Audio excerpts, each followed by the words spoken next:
criadora de pocã agora ganhou um plus, ganhou um aliado. Um não, né? Sei lá quantos são. Depois eu vou pesquisar aí que eu ainda não sei. Mas o primo resolveu criar abelha, juntou com mais um colega dele. Foram lá em Colatina, no Espírito Santo, dá mais de 500 quilômetros daqui. E buscaram as abelhas sem ferrão. Deixa eu virar a câmera aqui. A amarelinha é a abelha bugia. Tem outros nomes também, né? Tujuba, tuiuva, uruçu amarela. E do lado de cá, essas colmeias menores, é a mandaçaia.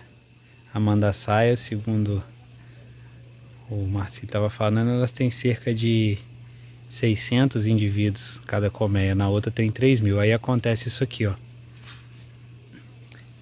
A amarelinha, ela tá querendo roubar os recursos da mandaçaia. Eles estão tendo problema com isso aqui. Aí a pretinha, ela acaba não indo, a mandaçaia acaba não indo produzir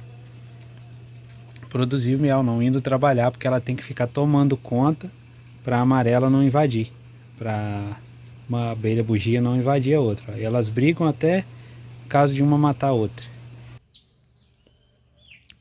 Essas abelhas nativas do Brasil, né, elas são muito valorizadas pelo mel delas. É um mel muito mais caro do que o das abelhas africanas. E elas vão fazer um trabalho aí de polinização que possivelmente vai até aumentar a produção aqui do sítio. Vieram também algumas mudas de café, porque lá da onde elas vêm, né, a flor principal lá que elas polinizam é do café. Então vieram algumas mudas de café para ser plantada também, mas pediram para esperar um pouco, as mudinhas estão muito pequenininhas. Pediram para esperar pelo menos cada mudinha ter 6 folhas para elas irem para o chão. Mas aqui já tem bastante, né? Pelo que eles me disseram, acho que o proprietário aqui do criatório veio junto e falou que elas polinizam a flor da pocã também. E tá logo no início, já está no começo da floração. Da minha parte ainda não começou a florar, porque ainda não choveu, mas a parte do Hélio aqui ele andou regando uns dias, ela deu uma adiantada. Aí já tá com algumas florzinhas. Esse pé que eu tô filmando aqui que tá perto das colmeias, nem tá com tanta, mas tem outros aí pra cima, não sei se foram mais molhados, estão com bastante flor mesmo. Parece que esse ano vai ser melhor, né? Que da última vez, da nossa parte lá, eu nem procurei ninguém para vender.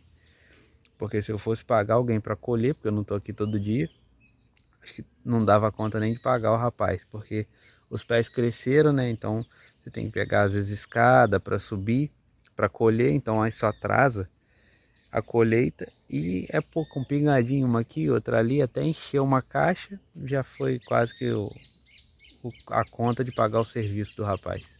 Então, 10 colmeias de cada variedade. E ainda deixou espaço aqui em cima para ele colocar mais, mas agora acho que a intenção é multiplicar esses enxames que já estão aqui.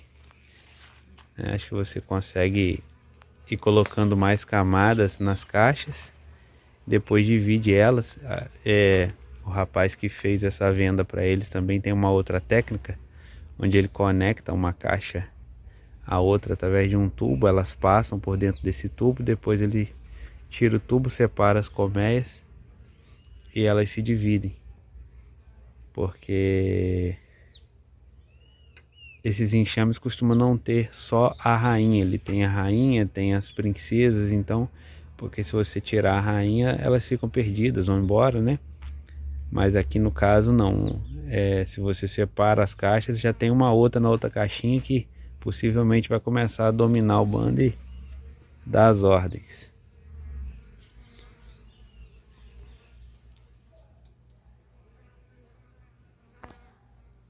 Eu não sei muito ainda sobre abelha e sem ferrão. Eu só sei que não tem problema ficar perto, né?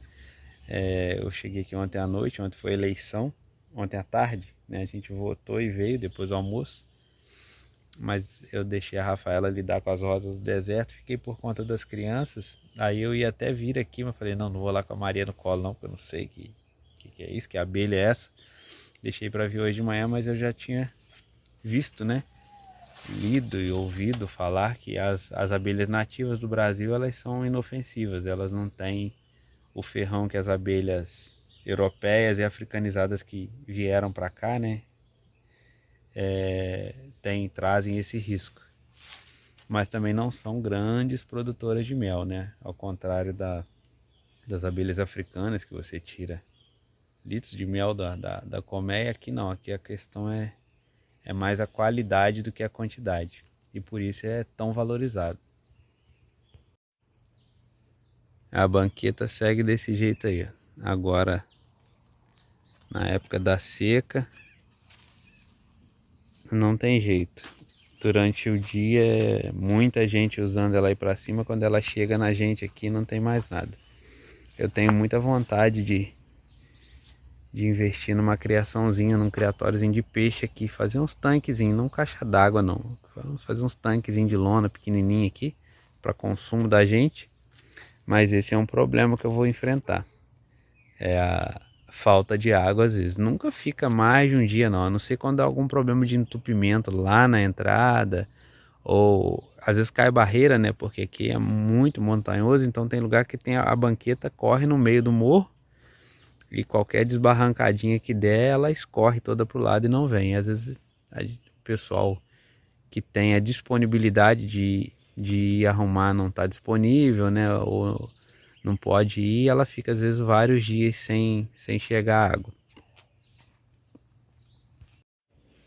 Tilápia eu já criei numa piscina e não tinha aerador, eu não tinha assim água oxigenando, era dentro da rua, era água da rua mesmo, enchia a piscina, de tempos em tempos esvaziava um pouco para limpar, enchia de novo, e eu não tinha problema de morte não. Mas eu acho que eram tantas que elas se multiplicaram, que aí elas pegaram, e eu acho que o próprio movimento delas oxigenava a água, sei lá. Eu sei que eu não tinha tanto problema com morte de tilápia não.